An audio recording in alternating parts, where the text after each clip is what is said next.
Well, good afternoon, YouTube. This is Pastor Lavelle Jennings here again from the Gazebo Talk.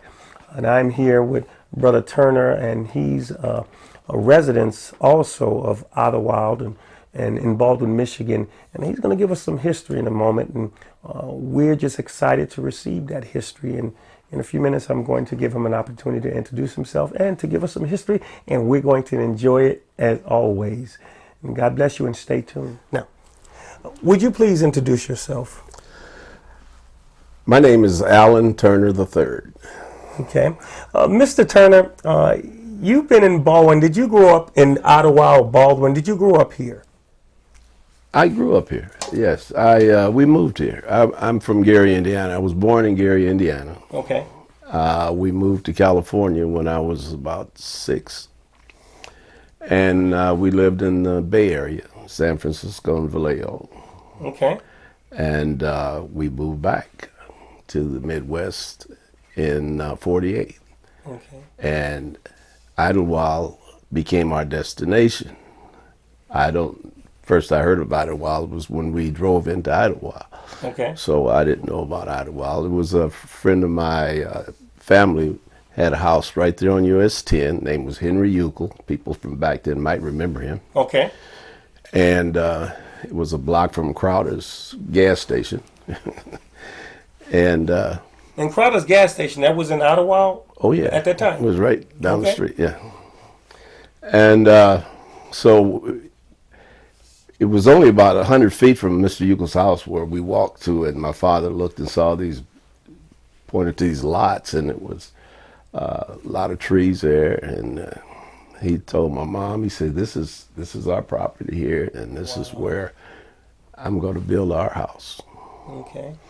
And we looked at each other, my sisters and I, we stared ourselves, 8, 9, 10. And 8, 9, 10 year old. Yeah. Okay, go ahead. And kind of chuckled, like Here. here. So, but he did. Yes. And I lived here from 1948, and I left in 56. Wow. I graduated from high school. Which high school did you graduate from now? Baldwin High School. You did? Baldwin High School you graduated from? It was Baldwin High School. It wasn't, when I came back here years later and they said Baldwin Community Schools and that kind of Yes. stuff. It was kind of interesting to me. I went to Yates School. Okay. It's the library down there on Foreman Road. They call it the library, right next to the Wyatt's house. Okay. They had 3 kindergarten, 1st, 2nd grade in the basement. Okay. 3rd, 4th, 5th upstairs on the left side. 6th, 7th, and 8th in the room on the right side. That's the library down there. Yep. Okay. That was the school then. Wow. They did add some extensions on the back of just probably around 55, 54, just before I graduated from there and went to Baldwin. Okay. They added an extension on the back, but it's gone now. You can't even tell it was there. Okay. And the garage, they had a garage. The garage is still standing back there. We had a school bus they parked in there. And we got this teacher in here from Louisville, Kentucky, Joe McMillan. You might have heard of Joe McMillan. Okay. I think he was 19 years old. He graduated from college and Yes. came and was teaching at Yates School. And he taught us how to play basketball in that gym down there. Okay. And my skills must have been fair. Because when I went to Baldwin, it was the year before I graduated and went to Baldwin High School. Okay. Because even though I didn't play that well, I did play 4 years at Baldwin. Wow. on the basketball team. Was it many blacks on that team? I mean, how was it? I mean, was it mixed black to whites? Okay. Yeah. Well, we had on that team was the stars on the team were Louis Hood. Louis Hood. I remember Hood. Yeah, he had a brother named Elmer and one named J.C. Younger. Okay. And Leonard Wyatt. Okay. Leonard was a star. They can play ball. They could play. And let's see, other blacks on the team was Willie Wright, Eugene Harris, myself, Herman Wilson. They Okay. call him Bootsy. And Did you have a nickname back then? Did they call you a nickname? Butch. Butch. Gotcha. Okay. My family called me Butch. They were close friends of mine. Most of the people I went to school with, they call me Alan to this day. Okay. You know. Mm-hmm. And so that was it. I played 1 year of football there. I was the smallest. Barton Brown was my best friend in school. We know Martin Brown real well. Martin and I, we were the same height at the time. Yes, yes. Well, Martin's still the same height. He's still the same. But I was a lot younger. Yes, yes. You know, I had advanced a couple grades and I was pretty young. Okay. And so I grew a little bit after I graduated from high That's school. amazing. Did you get, I mean, was it, you played all 4 years of basketball. Yeah. Did you encounter any kind of, in the school, because in '85 is when I tell everybody, came up from the Chicago, and I came up here and it was blacks and whites together. And I went to all black school in Chicago. At that time, were there any kind of a racism? I mean, did you all jail together, blacks and whites, at Baldwin? You know, when I came to Idlewild, that was the first time I went to an mostly black school. Okay. You know, when I came to Yates. Yates. Because I had gone to school. I started school in Gary, Indiana, and I went to school in California. Okay. You know, and they would make schools. Yes. You know, and when I came here, I think it was 2 white kids in the class at Yates. Last name Brown, I think. Okay. And another girl, her father was black, her mother was white, and Wow. they were. The mother was from England. The girl's name was Sally Green. Sally Green. And she was white. And the parents were interracial couple. Parents were interracial couple. That didn't happen much back then, seemed like. No. Okay, go ahead. And in Baldwin, I heard somebody. We had my sisters. Both of my sisters were cheerleaders. Okay. There was a lot of black cheerleaders. Mildred Murphy was a cheerleader. Evelyn Moore was a cheerleader. Shirley Moore was a cheerleader. You know, these are different levels. Are we talking about in the 60s? You said the 50s. We're talking the 50s. 50. Wow, okay. This is the 50s. I graduated in 55. Okay, all right. I left there in 55. Okay. A lot of cheerleaders, a lot of black cheerleaders. Well, I mean, they were mixed. I mean, Okay. they weren't overrun with black cheerleaders. Yeah. But I mean, it was like 2 or 3 almost every year on the squad. Okay. While during my time there. Teachers. Oh, go ahead. I'm sorry. Go ahead and finish. Now, as far as racism situations, I ran into one situation at Baldwin, and that was I want to think of his name. I don't know if he's still living. I befriended him on Facebook? on Facebook. But Okay. everybody loved him. Yes. I just didn't. He was an 8th grade teacher. I remember him. He had his classroom was right down in this. Well, nobody knows what the school looks like now, but on the first floor, and we had to eat our lunch down in the cafeteria. Okay. Well, Martin and I used to go downtown at lunchtime. Okay. Go down Jones Ice Cream or someplace Really? and sit around and I had a sandwich. One day I was eating my sandwich, waiting for Martin to come downstairs. We're going downtown. I was walking down the stairs. I ate my sandwich, and I was going down past this teacher. He saw me. He says, "Eat your lunch down in the cafeteria." I said, "Okay." So I went around. I went down the stairs.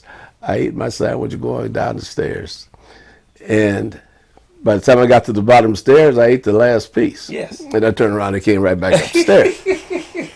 He snatched my little butt in the collar. Yeah, he opened his door, dragged me in the room, slammed me up against the wall. This is a teacher. This was a teacher. All right. And told me, "You'd better watch your step around here because your skin is black." He told me that. Yes. And that scared the hell out of me. Yeah. Stuck with you as a young man. Because I hadn't run into that. I mean, I'd heard rumors about, the sheriff was Ku Klux Klan Yeah. and that kind of stuff, but I hadn't. And they told me that the movie downtown was integrated. That blacks had to sit upstairs, but I never experienced. Never experienced. You just heard it. Yeah, Okay. experienced that kind of thing. So I other than that, I never had any problems with Okay. with that kind of thing. And what of the teachers? Now you said teachers. There weren't any mixture of black teachers. There wasn't many black. What I hear. There weren't any black there teachers. wasn't any black. They had to recruit some of them. What I heard from. Some Yeah, of them. I heard somebody say that they recruited some later. I know they had some later, but they didn't have any black Before you left. 'Cause I know you teachers left. Okay. when I was there. Okay. All right. What do you know about the island, about the restaurants, or about the things going on back then? Was it booming back then? Did you see any stars or any celebrities or how it was set up? Yeah, yeah, you know. And you was young then too. I'm sure. I was young, but I got around.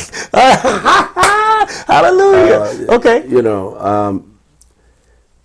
on the skating rink, coming from the east, first thing you run into is Polk Skating Rink. Polk skating rink. That used to be the clubhouse, Idlewild Clubhouse. And Okay. It hadn't changed in appearance that much when Polk turned it into a skating rink. Okay. And then Phil Giles had the Flamingo across the street. Phil Giles. Okay. He had a dude ranch across the street. He had horses. Okay. It was horses there. Yeah. Right. Yeah. He had boat rides, Chris Craft boats down on the water. These were all black on. This is all Phil Giles Okay. stuff. All right. All right. You know, he had a hotel he built down there in the corner. Wow. He built Phil Giles Grill right across the street. He had some money. Oh yeah, he had money. He owned a couple of hotels. He owned the Hotel Phillip and the Hotel Giles in Detroit before he came here and some Okay. other stuff. And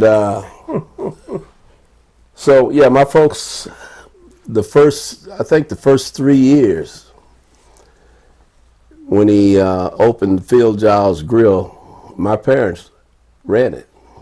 They leased it from him. Okay. And my mom ran it until 1955, I think, when I graduated from high school. What kind of food was it? Any soul food in there? Was it just regular hot dogs? No, sometimes they had a special, Okay. you know, and they could throw down. Yeah. Oh yeah. But the regular food in there, you know, just hamburgers, Okay. cheeseburgers, French fries, and chicken in the basket. Chicken in the basket. That was a specialty. Okay. Betty and I, we cooked a bunch of those. Okay. You took part of that. We worked in there all night. It stayed open all night long during the summer. Okay. Because the clubs, you know, people would go from the Paradise Club. 12 o'clock they change. They go to the people Flamingo. in Paradise. We go to Flamingo. The people in Flamingo we go to Paradise. That is something. At 2 o'clock in the morning, they go to El Morocco over there. So it stayed past 2 o'clock? El Morocco stayed open until the dawn. You know, because now we don't have that anymore. Most clubs close at 2 o'clock. Yeah. Is it, Well, if you El don't- Morocco didn't sell liquor like these other two clubs. It Okay. was just, you know, All right. it was just an after hours place. But it's the building is still over there on Nelson Road. El Morocco. That must have been something. And that was just Phil Giles places that I named on the island. You Okay. know, there was a guy here named, they called him Smitty. Smitty. He's from Detroit, and his brother was Elder Smith. He had a church over there on the corner of Foreman Road and Baldwin Road. Okay. And Smitty had concessions on the island. He was the guy who started the Pronto Pup thing. Pronto Pup. Yeah, that's hot dog on a stick, corn dog. Corn dog. Now you're getting into my. Ooh, They hallelujah. call them Pronto Pups. Okay. And he sold a bunch of them. And he had a little game things out there you could play on, you know, win prizes. He was a hustler from Detroit. Okay. He had 3 kids that were his son and Charlene and Billy. They were probably 2 of the best skaters that ever hit town, especially in the early days, because Yes. everybody got better over the years. So you Yes. know, At that skating rink on the island. yeah, I thought I was probably one of the best myself. You can go backwards? I could do everything, sideways, backwards, almost, you know. Yes, yes. So Yeah. That's where we hung out. Okay.